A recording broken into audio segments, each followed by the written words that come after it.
Hi friends, this is ఆర్పి. ఈ వీడియోలో 20th March కి నిఫ్టీ బ్యాంక్ నిఫ్టీ లెవెల్స్, దాంతో పాటుగా కొన్ని స్టాక్స్ కి టెక్నికల్ గా లెవెల్స్ చూద్దాం. సో ఈ రోజు నిఫ్టీ భారీగానే పడిపోయింది. 238 పాయింట్స్ మైనస్ లో క్లోజ్ అయింది. 21,817 డైలీ క్యాండిల్ స్టిక్ చార్ట్ ఇది. సో నిన్న వీడియోలో మనం అనుకున్నాం చాలా important level, make or break level అనొచ్చు. 21,936 ఆర్ 940 లెవెల్. ఇక్కడ మనకి రెండు ఇంపార్టెంట్ పాయింట్స్ ఉన్నాయి. ఒకటి మంత్లీ పివోట్ లెవెల్, అదేవిధంగా 50 days simple moving average. So ఎప్పుడైతే దాన్ని బ్రేక్ అయిందో ఇంకా ఫర్దర్ గా కూడా వీక్ అయితేనే ఉంది మార్కెట్. సో మనం గత వీడియోస్ లో మీరు చూసుంటే ఈ కీ లెవెల్ కి ఎంత ఇంపార్టెన్స్ ఉందనేది మీకు అర్థమై ఉంటుంది. ఎప్పుడైతే మన కీ లెవెల్ ని బ్రేక్ చేస్తుందో, బ్రేక్ చేసిన తర్వాత టోటల్ గా డైరెక్షన్ మారిపోతుంది. ఇప్పుడు మళ్ళీ మనకి అప్ సైడ్ డైరెక్షన్ రావాలంటే మన కీ లెవెల్ కన్నా పైన క్లోజ్ కావాలి. మన కీ లెవెల్ వచ్చి 21,180.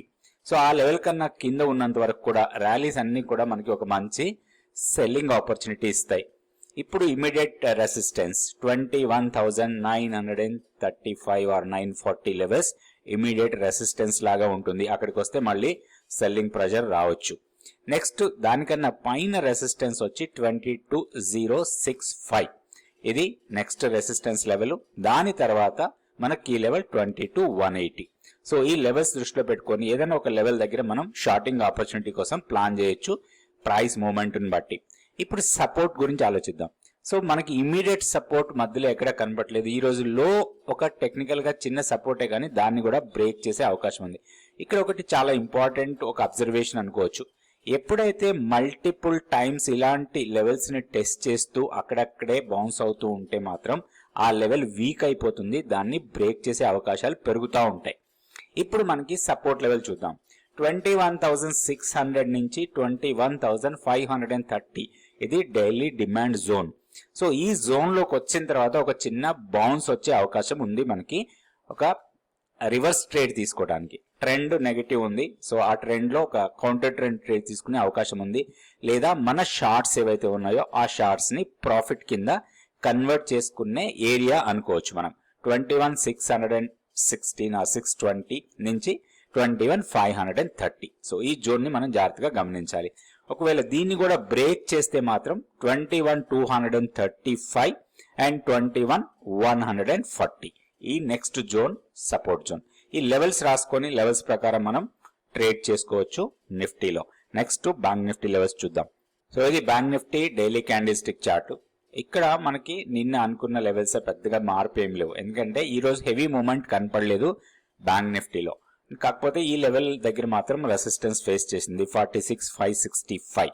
సో ఇది ఇమీడియట్ ఇప్పటికి కూడా ఇదే రెసిస్టెన్స్ లెవెల్ లాగా ఉంటుంది. ఈవెన్ మన కాల్ రైట్ జోన్ కూడా దీనికి దగ్గరలోనే ఉంటుంది కాబట్టి ఇది స్ట్రాంగ్ రెసిస్టెన్సే ఉండే అవకాశం ఉంది.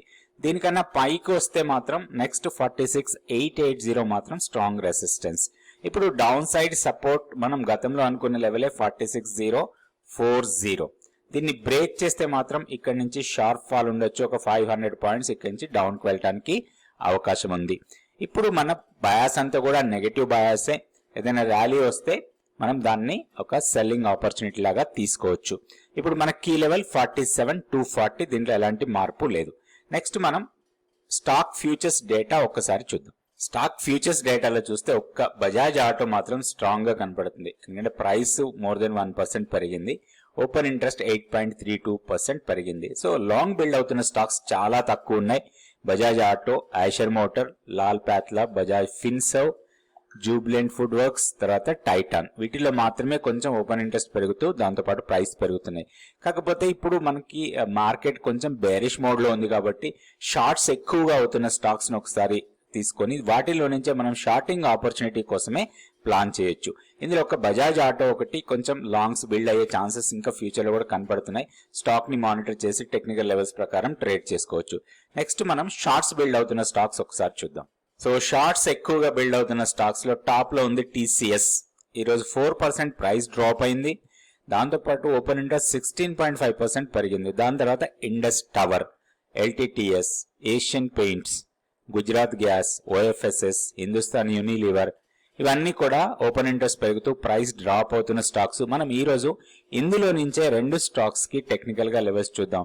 ఒక స్టాక్ టీసీఎస్ తీసుకుందాం, తర్వాత ఏషియన్ పెయింట్స్. ఈ రెండు స్టాక్స్ కి మనం టెక్నికల్ గా లెవెల్స్ చూద్దాం. ఫస్ట్ టీసీఎస్ కి చూద్దాం. ఇది TCS daily candle stick chart. ఈ రోజు గ్యాప్ డౌన్ ఓపెన్ అయింది, అక్కడి నుంచి భారీ ఫాల్ అయింది. ఇక్కడ మనం చూడాల్సింది చాలా ఇంపార్టెంట్ లెవెల్స్ ని బ్రేక్ చేసింది. ఒకటి రైజింగ్ ట్రెండ్ లైన్, ఇది ఈ రైజింగ్ ట్రెండ్ లైన్ ని బైసెక్ట్ చేసి దానికన్నా కింద క్లోజ్ అయింది. తర్వాత మంత్లీ పివోట్ 4028 ఈ లెవెల్ ని కూడా బ్రేక్ చేసింది. తర్వాత చూస్తే మనకి 50 డేస్ సింపుల్ మూవింగ్ యావరేజ్ వచ్చి 4005 దగ్గర ఉంది, దాన్ని కూడా బ్రేక్ చేసి దానికన్నా కింద క్లోజ్ అయింది. ఇప్పుడు ఈ స్టాక్ లో మనకి ఆపర్చునిటీ కోసం వెయిట్ చేసే వాళ్ళు చాలా డౌన్ సైడ్ ఎక్స్పెక్ట్ చేయొచ్చు. దీంట్లో ఒక డిసెంట్ ఒక మొమెంటం రావాలంటే 3810 అండ్ 3780 ఈ జోన్ మనకి చాలా ఇంపార్టెంట్ జోన్ లాగా ఉంటుంది. సో ఇక్కడికి వస్తే ఒక ఆపర్చునిటీ కోసం మనం ప్లాన్ చేయొచ్చు, ఒక రివర్సల్ ట్రేడ్ అనుకోవచ్చు. సో 3810 అండ్ 3780 ఈ జోన్ ని జాగ్రత్తగా గమనించి ఇక్కడికి వచ్చినప్పుడు మనం ఒక లాంగ్ ఎంట్రీ తీసుకోవడానికి అవకాశం ఉంది. అయితే ఇప్పుడు ఇంపార్టెంట్ లెవెల్ ఏదైతే ఉందో ఈ రోజు లోని బ్రేక్ చేస్తే మాత్రం నెక్స్ట్ ఈ లెవెల్ ని టెస్ట్ చేయొచ్చు. సో 3955 ని బ్రేక్ చేస్తే ఒక షార్టింగ్ ఆపర్చునిటీ కోసం కూడా చూడొచ్చు. ఏదైనా ఒక రివర్సల్ వెళ్ళి మళ్ళీ మంత్లీ పివోట్ లెవెల్ ని టెస్ట్ చేసినా గానీ అది కూడా మనకి ఒక షార్టింగ్ ఆపర్చునిటీ లాగానే చూడొచ్చు టీసీఎస్ లో. సో లెవెల్స్ దృష్టిలో పెట్టుకొని మనం లెవెల్ బేస్డ్ ట్రేడింగ్ చేసుకోవచ్చు టీసీఎస్ లో. నెక్స్ట్ ఇంకొక స్టాక్ కూడా చూద్దాం. ఇది Asian paints daily candle stick chart. So continuous గా డౌన్ ఫాల్ అవుతా ఉంది. ఇది 2815 దగ్గర క్లోజ్ అయింది.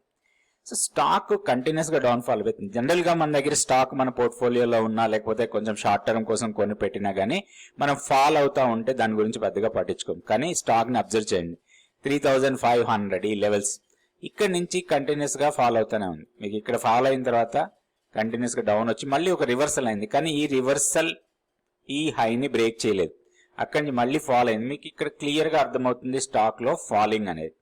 సో మనకి ఇది ఫస్ట్ ఈ హైని బ్రేక్ చేసి పైకి వెళ్ళలేదు, నెక్స్ట్ లోయర్ హై ఫామ్ అయింది, అగైన్ లోయర్ హై ఫామ్ అయింది, అగైన్ లోయర్ హై ఇక్కడ ఫామ్ అయింది. సో ఇప్పుడు మనకి దీంట్లో ఒక బౌన్స్ రావాలంటే అట్లీస్ట్ ఒక హైయర్ హై ఫామ్ కావాలి, అప్పుడు మాత్రమే దీంట్లో ఎక్స్పెక్ట్ చేయొచ్చు. అయితే ఇప్పుడు దీంట్లో ఆపర్చునిటీ ఏంటి మనకి ఈ స్టాక్ లో? ఇక్కడ చూస్తే ఫర్దర్ గా కూడా వీక్నెస్ కనపడుతుంది. ఏదైనా ర్యాలీ వస్తే అది మళ్ళీ సెల్లింగ్ ఆపర్చునిటీ లాగానే ఉంటుంది. ఇప్పుడు మనకి దీంట్లో అగైన్ మనకి ఒక షార్టింగ్ ఆపర్చునిటీ కోసం ప్లాన్ చేయొచ్చు. ఏదైనా చిన్న బౌన్స్ వచ్చి 2860 ఆ లెవెల్కి వస్తే మాత్రం అగైన్ మనం దీంట్లో ఒక షార్టింగ్ ఎంట్రీ కోసం ప్లాన్ చేయొచ్చు. దీంట్లో లాంగ్ ఎంట్రీ వెళ్ళాలి లేదా మనం బై చేయాలనుకుంటే మాత్రం కొంచెం వెయిట్ చేయాలి. మనకి ఎక్కడ మంచి సపోర్ట్ ఉంది. ఇది weekly candle stick chart. So ఒకటి మనకి మంచి డిమాండ్ ఏరియా కనబడుతుంది ఎక్కడ అంటే ఈ ప్లేస్. సో 2600, 2560, 2600 దగ్గరికి వస్తే మాత్రం దీంట్లో కొంత షార్ట్ కవరింగ్ లాంటిది రావచ్చు. ఒక షార్టింగ్ ఆపర్చునిటీ కోసం ఇమీడియట్ గా ప్లాన్ చేయొచ్చు.